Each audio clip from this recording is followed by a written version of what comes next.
Aujourd'hui, je vais vous parler de la lesbienne invisible au Théâtre des Béliers.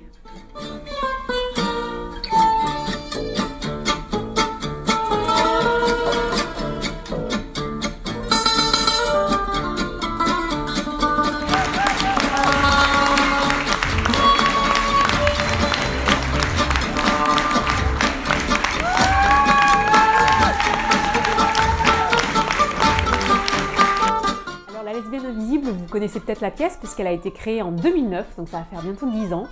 Elle a été jouée entre 2009 et 2014 pas mal de fois, quasiment, plus de 500 fois même. Elle a eu son petit succès et en fait là il s'agit d'une reprise par une autre comédienne qui est Marine Bausson. La lesbienne invisible, c'est l'histoire d'une femme qui aime les femmes mais que personne ne croit. Alors c'est quand même un gros challenge puisqu'il s'agit d'une reprise par Marine Bausson d'une pièce qui avait à la base été créée et qui était autobiographique sur la vie d'Océane Rosemary, qui maintenant se fait appeler Océan,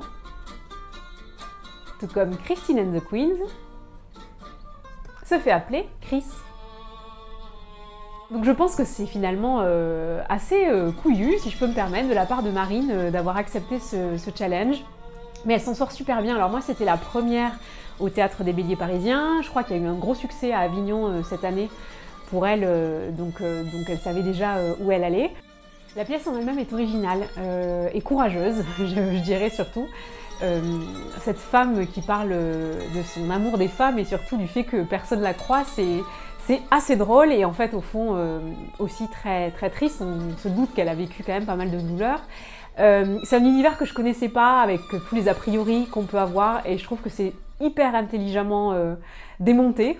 Marine est d'une énergie folle, elle a un débit qui est hallucinant, sachant que le texte, il y a énormément de texte. Bon, ça fourche de temps en temps, il faut savoir que c'est sa première, donc peut-être je mets ça un peu sur le compte du stress. Alors la pièce en elle-même, je l'ai trouvée un tout petit peu longue. C'est une suite de scènes qui, je pense, sont tout à fait réelles, de scènes que Océane Rosemary a vécues dans sa vie. Mais disons que chacune n'apporte pas forcément un élément fondamental. Disons que le fil rouge et l'histoire est pas forcément hyper bien construite. C'est un seul en scène. Je dirais pas que c'est un one-man show parce que c'est quand même... Je sais pas, c'est pas du stand-up quoi. C'est très écrit et il y a une histoire qui est racontée. C'est entre les deux. Mais en tout cas, Marine est vraiment super, elle est juste, elle est émouvante, elle sert le texte parfaitement, au point que je pense que ceux qui ne savent pas pourraient croire que c'est tout à fait sa vie qu'elle raconte, donc chapeau bas. C'est une pièce importante aussi. Le jour où j'y étais, c'était quelques heures avant, il y avait eu les manifestations anti-PMA pour toutes. Donc elle s'est appuyée sur l'actualité aussi, elle a rebondi dans son spectacle là-dessus. C'est un spectacle d'une bienveillance et d'une tolérance folle quoi. Moi je serais vous, j'irais.